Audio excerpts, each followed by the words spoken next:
It's been a while since I did one of these videos on electric bikes, and I got a couple of asks over the weekend of which ones did you buy and are you happy with them? So first, the best bike to ride is the one that you have right now, so go ride your bike. But if you're going to buy bikes, especially electric bikes, there's a couple of things to be aware of. There's hub drive, where the big wash machine motor is in the back wheel, and there's crank drive or center drive, where the motor is up in the center, so it's easier to ride and you can keep shifting up and get more and more power. Whereas this one, you can do all the shifting you want with the chain, but the speed is limited to how fast the wheel's turning, and that's how that is. So if you're just looking for basic electric bikes so that you get out and ride, this, in my opinion, is the best bargain starter out there. They're fat bikes. I use them in the winter for snow. And if you just search Gravity Bafang 750 watt fat bike, I think I paid like $2,000 for this black one and a little bit more for the red one, but that was during COVID. Now I see on like Bikes Direct, they're selling these things for like $1,200 a piece. And they're pretty damn durable. I have replaced these from going over the handlebars when we were riding in the snow. I crashed, but you can buy that right from Bafang on their website or from Bafang on eBay. And I replaced one of these controllers on this bike, but otherwise they've been flawless. That one is 3 years old. This one's 2 years old. And again, they've gotten tons of winter riding.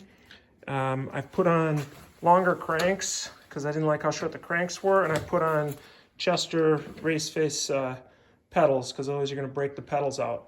But these bikes, for a basic rideable bike, are excellent. From a power system, there's really a couple of different setups out there. Bafang is a Chinese company, biggest manufacturer of electronic bike controls in the world. I think there's more electric bikes in China or India than all the other countries put together, and most of the stuff in China is Bafang. It's made to do tough, hard work, and it's durable and it's solid. These bikes come with a decent derailleur. If you're gonna go with derailleurs, people talk about getting Shimano or getting SRAM. That's like getting Chevy or getting Toyota. It doesn't tell you which one you're getting. If you're gonna go with SRAM, make sure you get at least an SX. These have GX, which is next level up. Those are good derailleurs and they work well.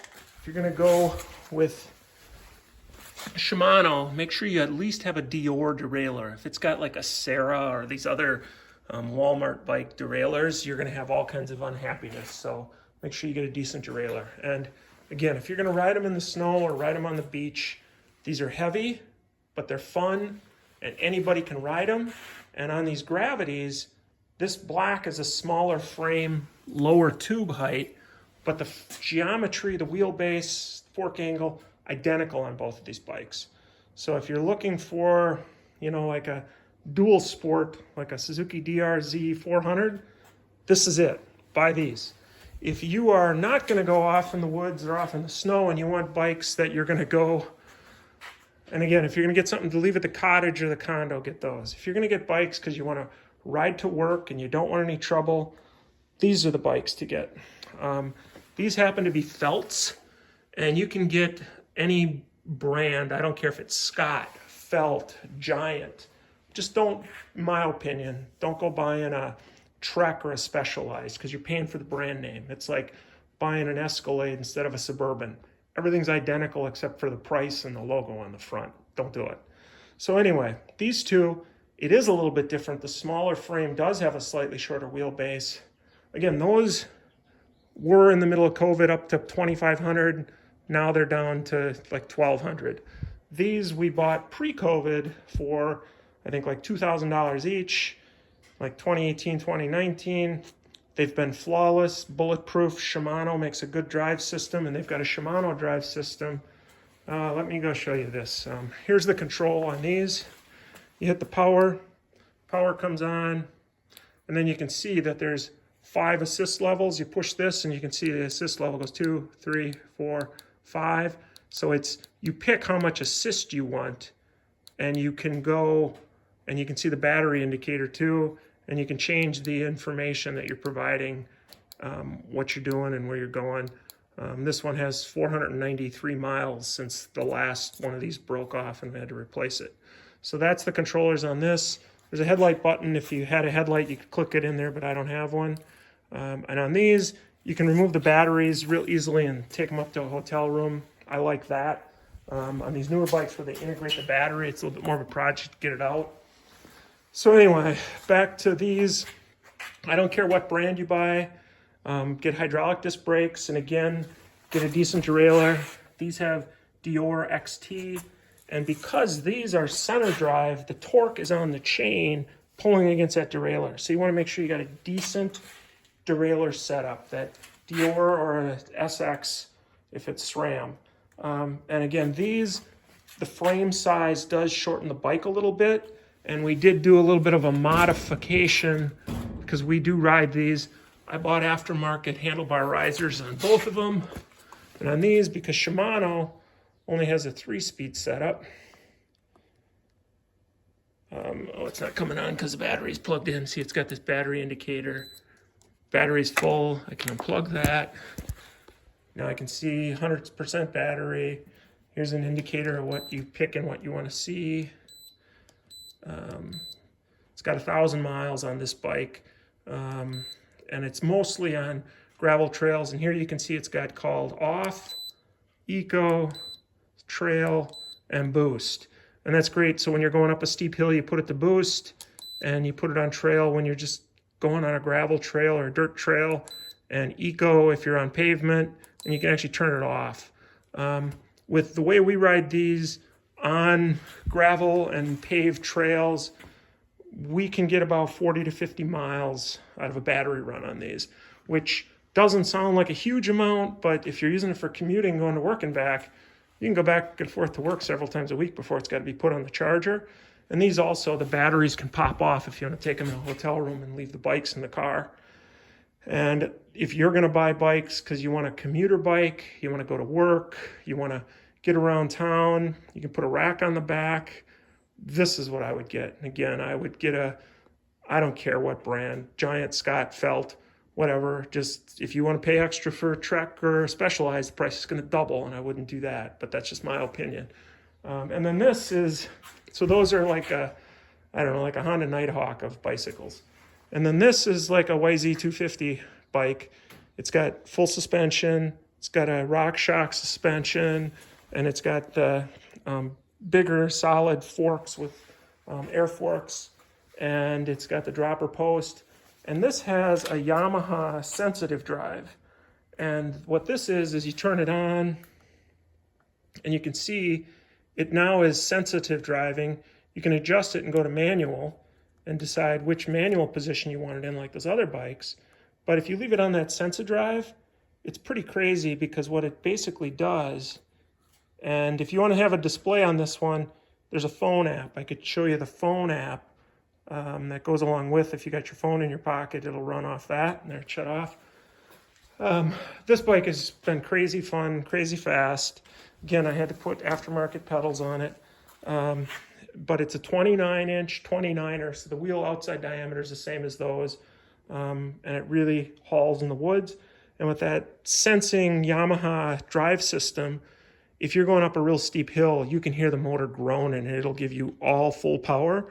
And then if you get out onto pavement, it backs out to the point where it's not providing any boost at all. So from a range standpoint, I think this bike will go down the road further longer than those will, just because of that Sensa drive system. Now, however, those bikes, if you want to go buy them today, are probably, if you can find them like that without the integrated frame stuff, because everybody wants to sell these carbon fiber frames. By the way, these are all aluminum frames. I've seen too many people with carbon fiber frames with warranty issues. Don't want that. Maybe someday, but for now, I'm stubborn and I'm staying with aluminum frames. So if you can find an aluminum frame hybrid bike with those kind of tire sizes, notice that's a 700cc road bike tire. Notice how these are a bigger tire like the Huffies we had in the 1980s. So you can go down a gravel road, but you can go down the pavement controlled and solid. They aren't those real narrow road bike wheels like that one has.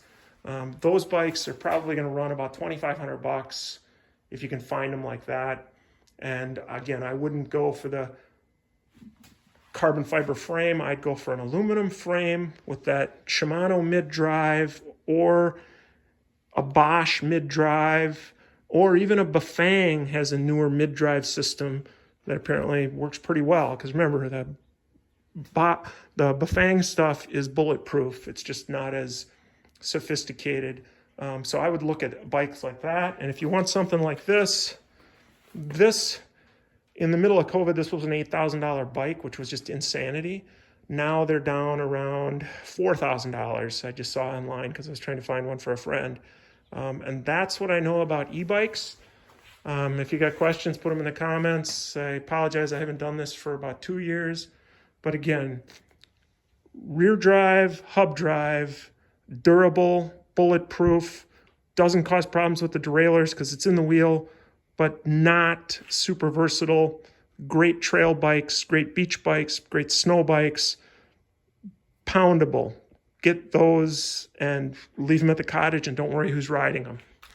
Those bikes, mid-drive, Shimano or Bosch drivetrain, bigger tires, great bikes to commute back and forth to work, to hang on the back of the car and go on a trip somewhere and know that you're going to be doing 40 or 50 mile bike rides for the day. Or I've put chargers in there and we've stopped at restaurants and charged them while we've used them and put 70, 80 mile days on. And if you're going to go off-road, crazy expensive, don't know why. I think it's demand pricing, not cost pricing, that these things cost as much as a full-on motorcycle with thousands of parts, but by the same token, blast, a lot of fun, and they just keep pulling you. So that's what I know about electric bikes. And I think for the folks that asked me today, very specifically, if you're not sure, then go out and search Gravity Monster Bafang 750 watt. And I know I got them from Bikes Direct if they still have them, and other shops might have them. This is what I would buy. It's bulletproof as a beginner shareable bike that you're going to loan to family members when they come and use them. This is the bike you're going to get if it's a commuter bike. Get the Shimano drive, get the Bosch drive. And this is the bike that if you're going to go get competitive, this is a Yamaha drive, but there's also Bosch and a few other drive setups that have this variable drive system that just hauls through the woods. If you got questions, let me know. Hopefully this helps.